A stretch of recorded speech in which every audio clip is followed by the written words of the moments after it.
Hey, how's it going? Today I'm talking about how should I carry water for Run Disney races and training. This is Running to the Castle, a podcast for injury prone Run Disney runners on a journey to running magical miles. Join me, Dr. Allie, as I share the secrets I've gathered as a runner, doctor of physical therapy, and coach. You'll learn the exact ways I get my clients to the castle strong without feeling broken or held together with KT tape as they cross the finish line. I got a great question the other day about hydration, how to carry water, how to, should they do a handheld? Should they wear a hydration vest? What do I recommend? And part of this question stems from one of my episodes the other day about wearing a weighted vest. And I think this is a great question. And there is distinction between wearing a weighted vest and wearing a hydration vest, because that's what this person is asking. How do you recommend carrying water? I listened to the weighted vest podcast, and so it seems like that might be like wearing a weighted vest with a wearable camelback kind of vest. And you're right, it is similar.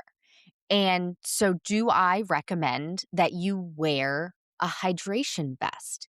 And do I wear a hydration vest? So, great question. So, I actually looked up weighted vest and hydration vest and how much they weigh. So in the weighted vest episode, I said, I've never even looked up how much these weigh. I don't even know how much these could weigh. So I looked it up, and a weighted vest can range. You can have a 5 to 10 pound vest. You could have 20 to 40 pounds or more. Common ones apparently are 8 pounds, 10 pounds, and 12 pounds, with professional or intense training vests reaching 66 pounds. So that is the weighted vest. Hydration vest. Now, of course, every vest is going to be a little bit different. I'm not going into all of the different hydration vests, but I literally Googled how much does a full hydration vest wear. I don't know why I have trouble saying that word, hydration. How much does a full hydration vest weigh? And it says that empty, it's 7 to 12 ounces, and with a full bladder, which is like 2 liters, it could increase to 3.5 to 5.5 pounds. So if the lightest weighted vest could be 5 pounds, then this full hydration vest could be like the same as that light weighted vest. So does that mean that I don't recommend wearing a hydration vest? No, not at all. So I personally carry my hydration. I carry a Nathan, I think it's 18 ounces of water, and I mix in my Scratch, mix in my Liquid IV. Hey, stop. Levi is behind me right now, licking his paw crazy. So he's a Wheaton, and he just gets itchy skin. He has hair, he needs a bath weekly, and he's sitting behind me in his chair, not my chair, his chair, just licking his paw. And I'm like, come on, man. Of all times, why are you sitting behind me doing this right now? And so I just turned to him and I asked him to stop, and he looked at me like, aw, you ruin all the fun. But he stopped. Anyway, so hydration vests. I carry a handheld water bottle, 18 ounces. It's a great size for me, and it's collapsible. So I have small hands, so a lot of water bottles don't fit in my hand. I have thought about hydration vests, and I personally don't wear them. And you may be thinking, oh my God, should I not be wearing one? Like, Allie's not wearing one. No, please. You do you, boo boo. Everybody, like, take the information I give and use your best judgment. Use some thought. I hope that some of my episodes are thought provoking, and there are some things where I'm like, please, absolutely don't do this thing. But there are other things where it's like, you need to do what's best for you. And I get claustrophobic in my clothes. I'm wearing a sweatshirt right now. I'm wearing a hoodie. And I just like, I shouldn't be wearing a hoodie right now. Like, it just feels too close to my neck. It feels too tight to my body and my arms. And I shouldn't have done it. And I am in my own house, and I could get up and change. But did I before I recorded this podcast? No, I did not because I looked at the time and I said, time to record a podcast. And that was more important to me than getting out of my claustrophobic hoodie. But I don't wear a hydration vest because I am very certain that I will be claustrophobic in it because I don't like things like sticking to my body, like sticking to my back, and I don't like feeling things jostle around. Now, I will say one of my clients gave great advice on how to make it so that the water doesn't jostle, and it has something to do with emptying out all of the air, like sucking out all the air before you start running, so I think that's a great idea. And honestly, if it came down to it, if I was out long enough and not having a place to stop for water, I would seriously consider a hydration vest because that like I need my hydration. I have my emotional support water bottle with me wherever I go, and I take a water bottle just on my safaris with Levi. I take a handheld on a 3-mile run that or even a 2-mile run that's gonna I'm gonna be home in like half an hour. I still take one and I usually drain it. So I keep my hydration on point the majority of the time. And I just hearing how it sits and sticks and feels and bounces and this and that, like sensory overload for me. And I haven't had a need to do it, so I haven't done it. And I just imagine myself being claustrophobic in it because I can't even wear necklaces sometimes. Sometimes my rings feel claustrophobic to me. Like, I don't know what it is, but I can't do it. And so I don't want to be out on a run and feeling like I need to rip all of this off of me. I also do a lot of training on my treadmill, and my water is right there, and I can just walk into the house and go get some more. So right now, it hasn't been a need for me. But a hydration vest is great for somebody who doesn't have all of that sensory overload and could hang with wearing it. I think it is a great tool to have 2 liters of water, 2 liters of hydration, whatever your drink is. Great. Now, looking at how much it weighs, I didn't even need to look at how much it weighs. I really only looked at it for the purpose of this podcast episode so that you listening could hear the comparison. But I didn't even need to look up how much it weighs to before I say this next statement.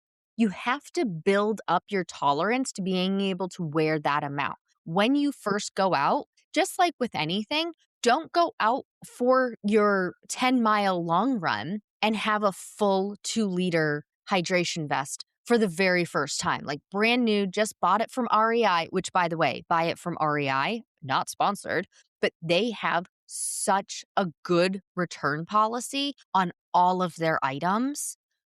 Buy it there if you're thinking about like, should I use it? Should I not? Should I get this brand? Should I not? Go sign up for their free program, put in your phone number, sign up for the free program, and you have like 364 days to return.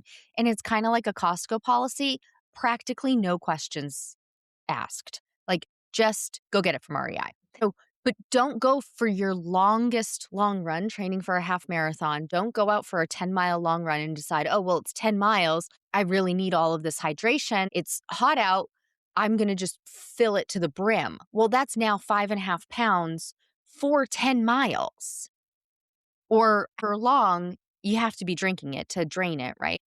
That's too much. 5 pounds over the course of that many miles is too much. It's like the Grand Canyon, right? Like the Grand Canyon was formed by dripping water, by slowly running water. And slowly running water over the course of an hour doesn't do much, but slowly running water over the course of thousands of years builds the Grand Canyon, right? Like it eventually weighs you down, wears you out. And obviously we're not creating a canyon here. We're not creating the Grand Canyon, but something's got to give and your form is going to give and it's going to be like a weighted vest. But if you start just like when you're practicing your fueling, if you start at the beginning. You start at your very first training run that's only going to take you 30 minutes. And for you, maybe 30 minutes, you don't need hydration.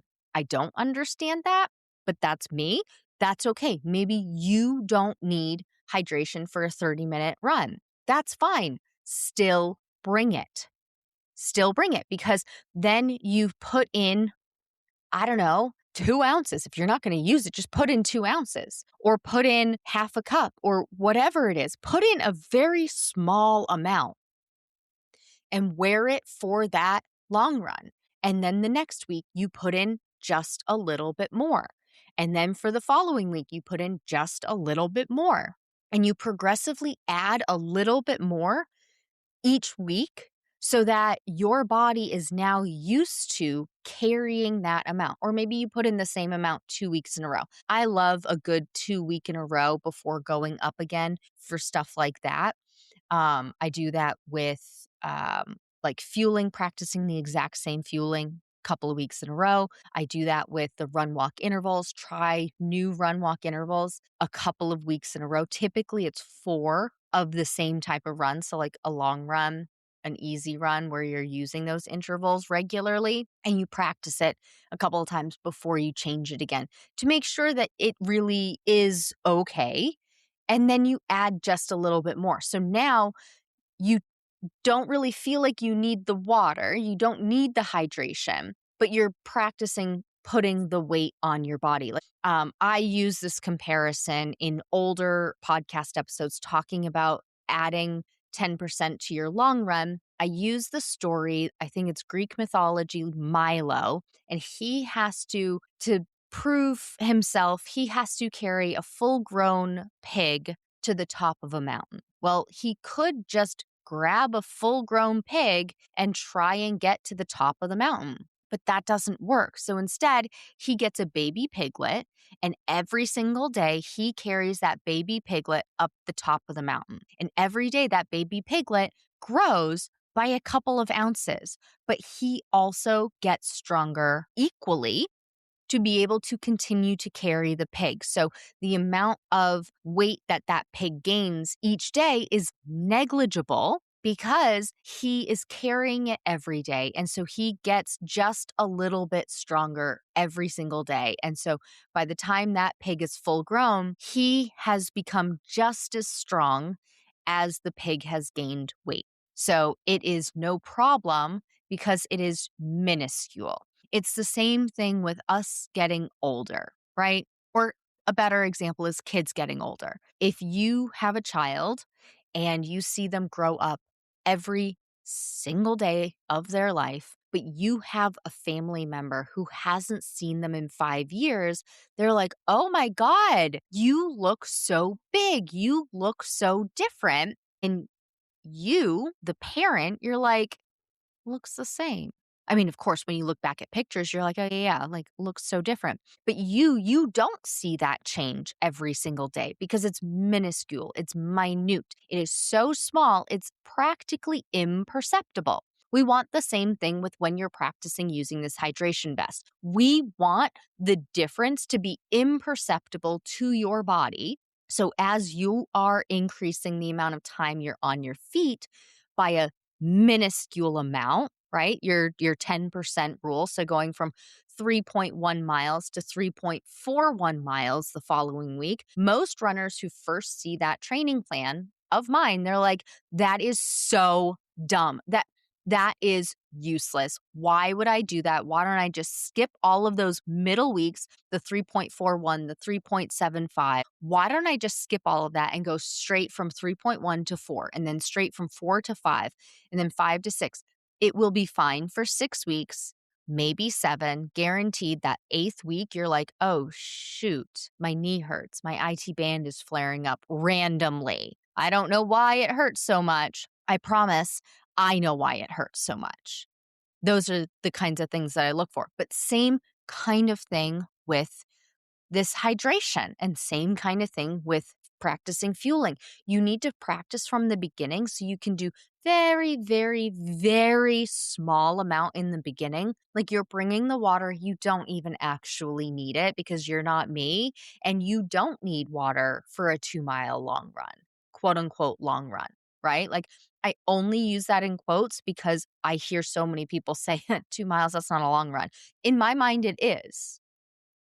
Because remember, long runs are the easy runs. The purpose of it is to be on your feet as opposed to going fast, right? So, the 2 mile long run, maybe you don't need to bring hydration. Maybe you don't need to bring fuel. Maybe you don't need to bring scratch or liquid IV or noon or tailwind or whatever it is. But when you practice it from the beginning, even just a sip or even just carrying it, your body starts to adjust to it and you get to know sooner whether this is going to be an okay thing for you, as opposed to going out on that 10-mile long run full of a 2-liter hydration pack that is now 5.5 pounds. And then the next day, or even during the run, you're like, oh my God, my back hurts so much. I can't use a hydration vest. That's unfortunate. A hydration vest would be so convenient. It's not that you can't use the hydration vest. It's that you didn't practice building up your tolerance to it.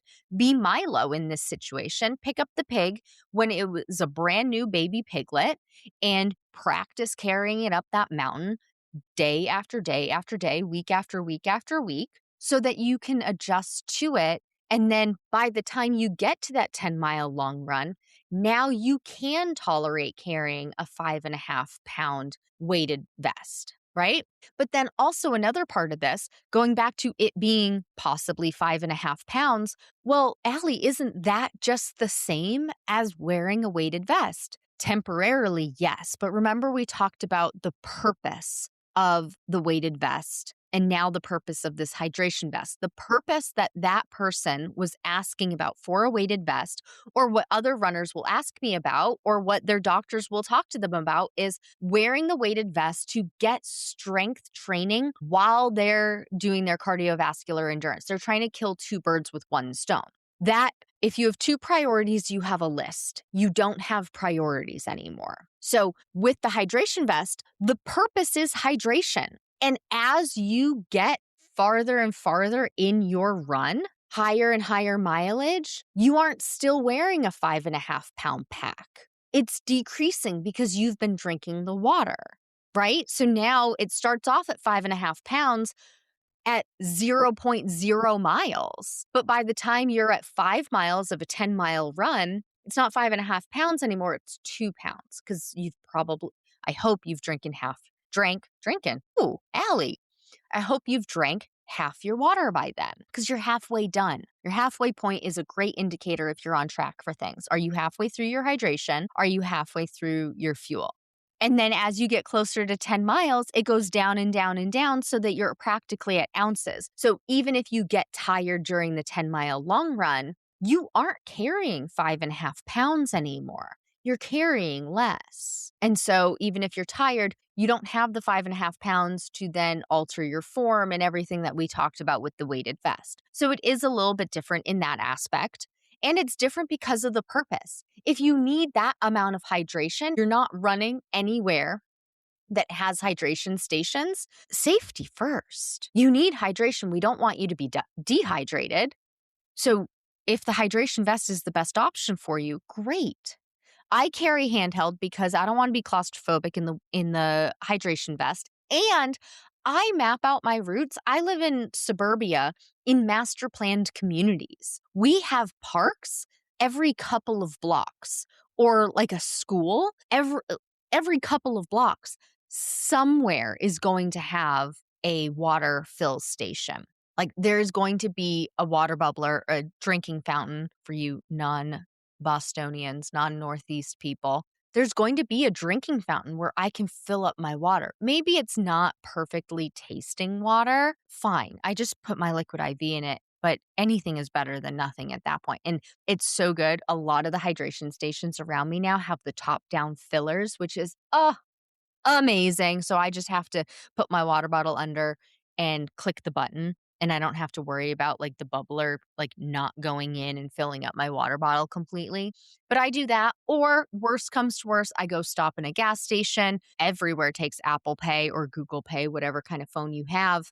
And I just go buy something. Or what I have found out, a lot of the gas stations around me, if you're just getting water, you can go over to their soda station and just fill up water. I always just tell the attendant, like, hey, can I fill up my bottle with just water over there? So that they know. I have had an attendant come over to me or after the fact, like when they see me walking out, ask me to pay for something, and I will have said, "Oh, I just got water." So now I just like preemptively say, "Hey, can I fill up my water over there? Or do you have somewhere I can fill up my water?" And they usually don't, but if they were to give me a hard time, I would just buy a Gatorade. My body tolerates Gatorade.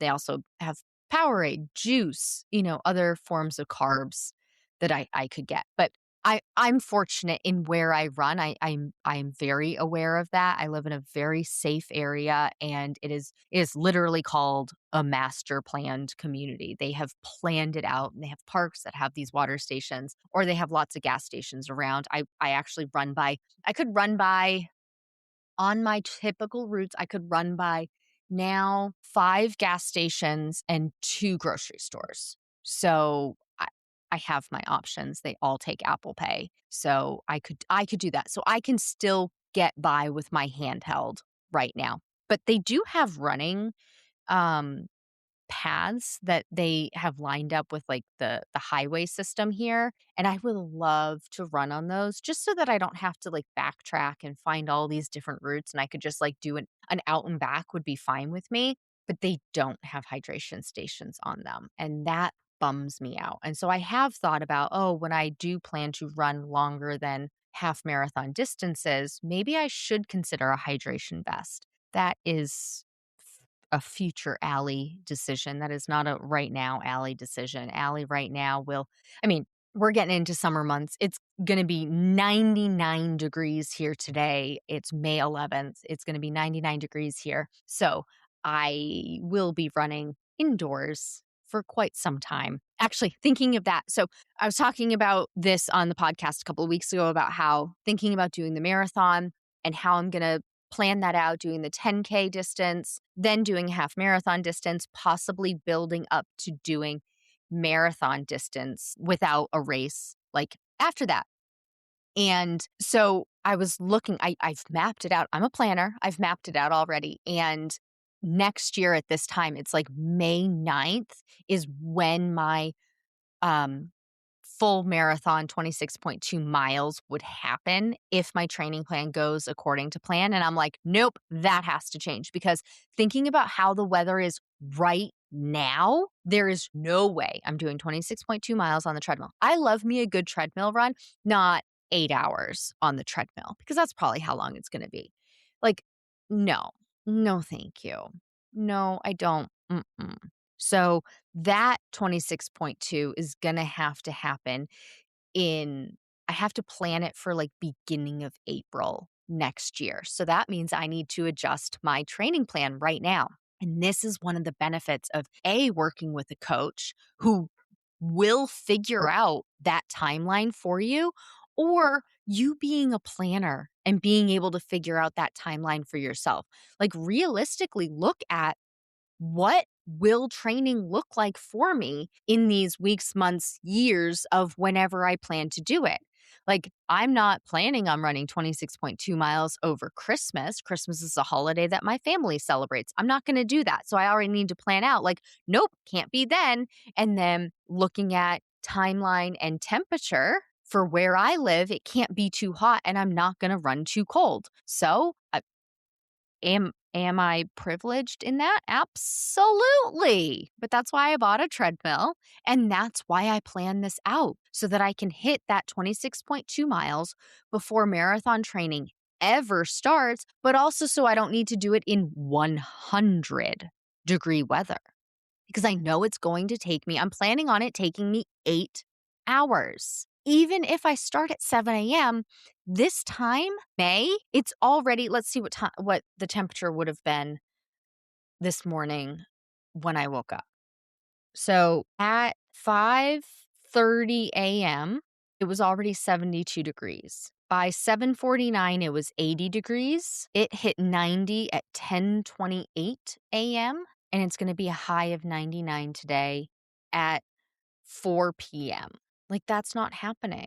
That cannot happen. So I am a planner. I did plan that out, and that's fine. And because I planned it out, I can adjust, and I can adjust my 10% increase. I can't really adjust when I start it because of the 10K that I'm training for and then the half marathon I'm training for. I can't really change when I start training for it, but I can increase by just a smidge more than 10%. Literally, if I just increase by 12% instead of 10%, I can hit those numbers before the the the temperature gets too hot, and that will be fine. Having said that, if you're looking for guidance or a coach who can walk you through doing things like that, where you're like, "Oh my god, I never even thought to do that," or, "Oh, I wish somebody would do that for me." That's the kind of thing that we go through